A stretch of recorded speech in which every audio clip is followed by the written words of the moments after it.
A few days ago, someone sent me an article. It was from the Globe and Mail, and the author was Laurie Fox. And the title was,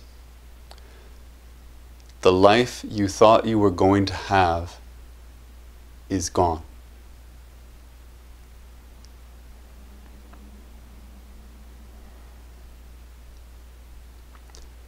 It really hit me. It's kind of a perfect title. The life you thought you were going to have is gone. You can read the article, and I recommend it, it's very good.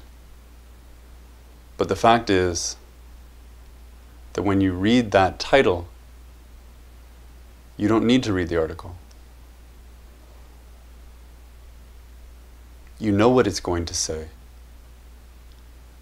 You can write it for yourself. And you know that it's true. Someone I shared it with then said that it had the quality of someone in the room saying the thing that no one wants to say. That there's a kind of heartbreak in hearing it, and also a kind of relief that it's out there. There's no taking it back.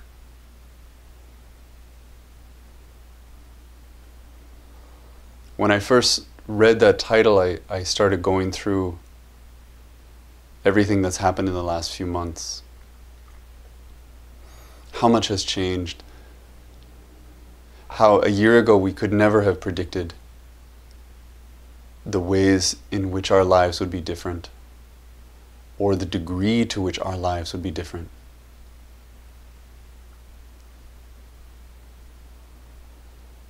And we're still in it. We don't know what this brings. We don't know what it brings next month or next year or 10 years from now. We just know that everything has shifted. I heard someone ask on the radio, they said, when all of this is done and everything seems normal again, will anyone ever blow out candles on a cake? She said, it just doesn't feel safe. Even after all this is done, will it feel safe? Or have we changed?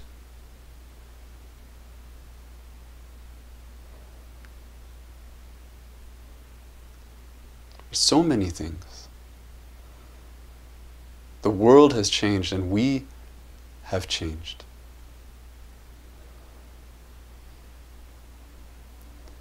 For some of us, it's been a series of inconveniences.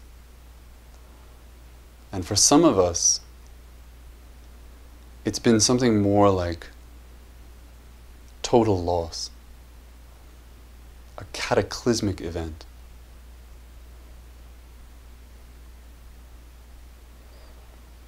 We hear about people who maybe have felt empowered by all this. They've seen the opportunity, you know, they're in a position to finally write that novel or to get in shape.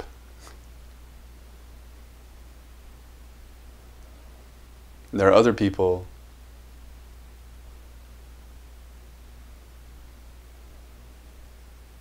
who now are just deeply afraid, or who maybe weren't safe where they were, and they don't know how to get out.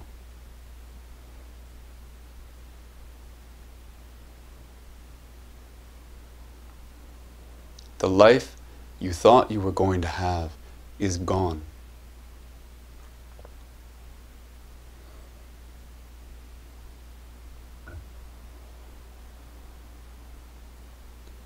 Part of hearing that to me feels a little bit shocking, and then I have to remind myself of maybe the bigger truth, the harder truth, which is that the life I thought I was going to have has always been gone.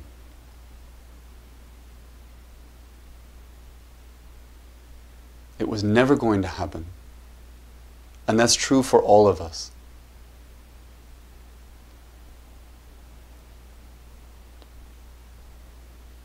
Dogen said that the key to enlightenment is understanding impermanence.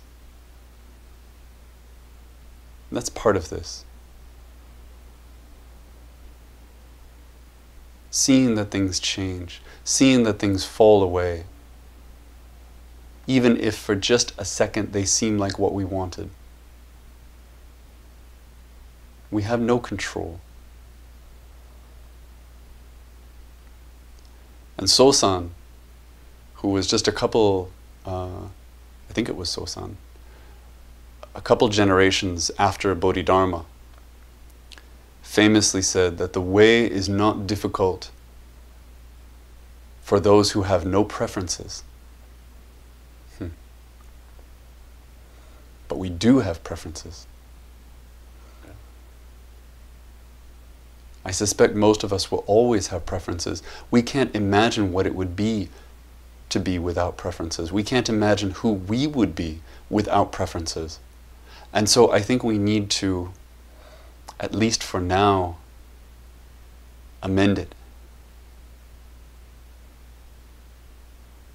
That the way is not difficult for those who are able to let go.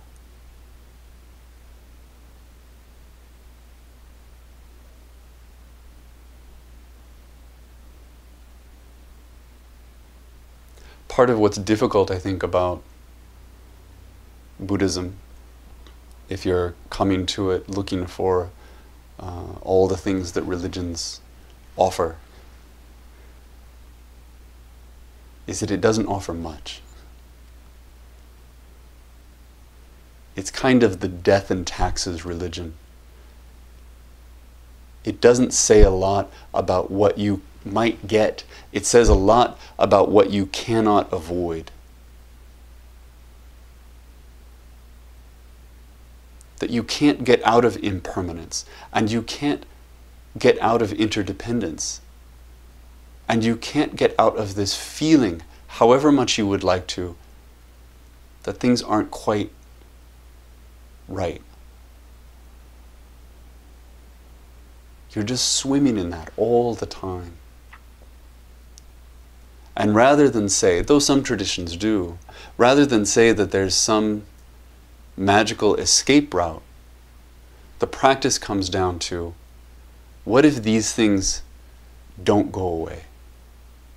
What if these things that are true today will always be true?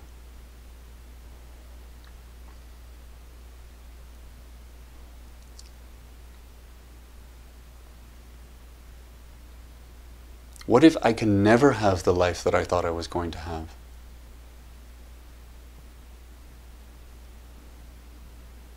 I can have a different life, of course, but not that one. There are only two ways to respond to that. As we see something we want or something we thought we were going to have slipping away. One is to try to grab it, and the other, obviously, is to release our grasp.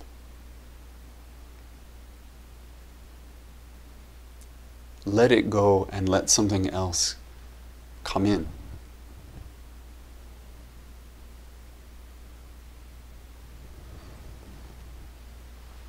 We've talked about this before, that there's a very basic formulation for Zazen. It's a process. And we say that the process is body, breath, and mind. So first in that process you establish the body. You establish the posture. And when we talk about Zazen, we're not just talking about Zazen. So what does it mean to establish your posture? What does it mean to sit in this way? Why do we sit up straight No one cares if we sit up straight. Why do we hold our hands like this? No one cares if we hold our hands like this. And yet we choose this upright moment. We take this simple act of sitting, which almost seems like doing nothing, and we turn it into an expression of intention. We make it into a choice. We agree to just be here and to not move.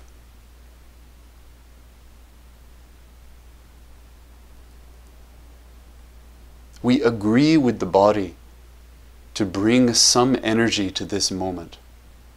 Even if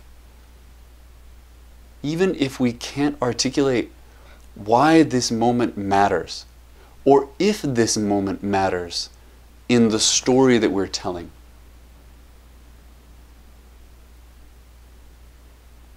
We give it attention.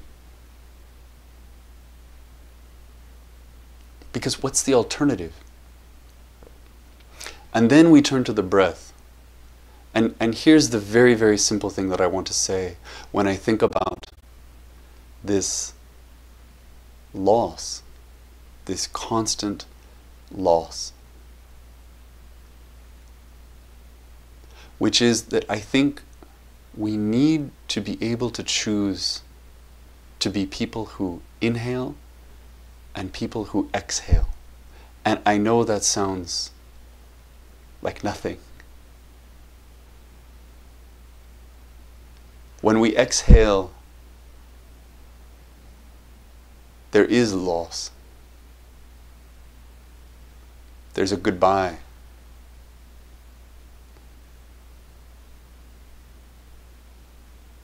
There's a kind of weakness. And at the end of that exhale, if we don't go any further than that, then there's nothing. We have to be able to do that. We have to be able to choose to do that.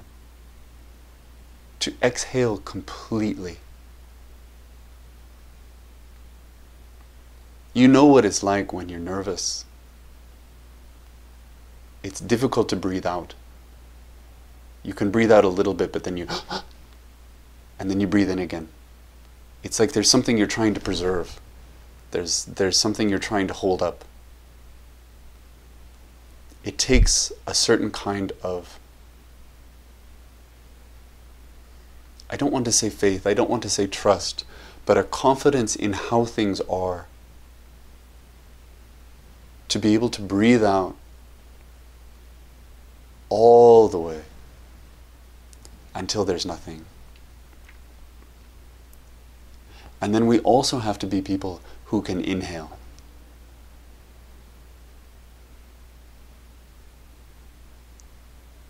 Who can have, maybe we can say the optimism, the vulnerability to bring the world back in, whatever it is in this moment. There's such trust in breathing in, especially if we do it completely. Especially if we go from that place of loss and turn around and take in the whole moment. Fill our whole bodies and feel how that makes this posture stronger than it was.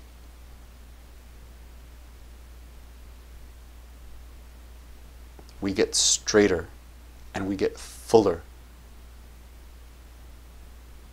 We're more alert. And at the same time, completely vulnerable.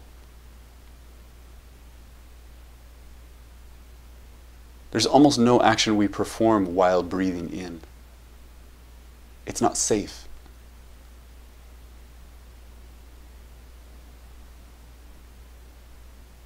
We have to trust that too. That wherever we are, whenever we are, whatever is in front of us, whatever the air is around us, we can take all of that. We can hold all of that. And then in the next moment, we have to know that we're capable of letting it all go again.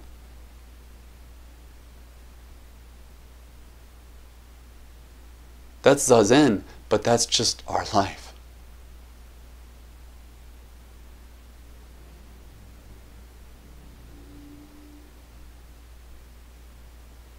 In a moment when something seems out of control, in a moment when it seems as if something is slipping away, there's an incredible power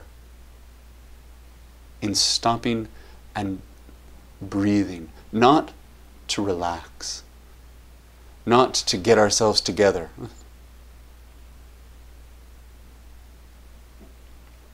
but to stand or to sit unwavering in the face of something that seems beyond us.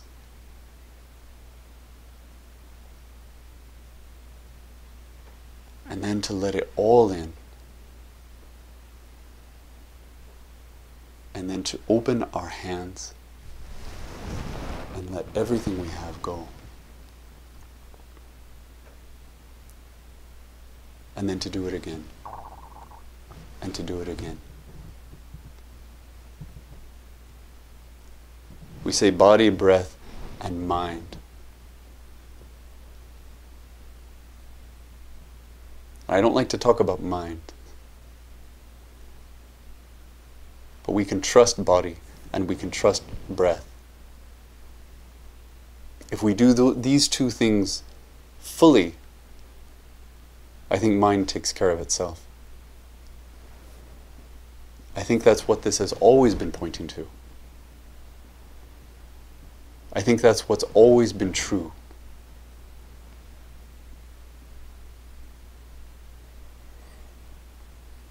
So I want to leave you with this, first with this message that while hard feels worth our attention, which is that the life you thought you were going to have is gone.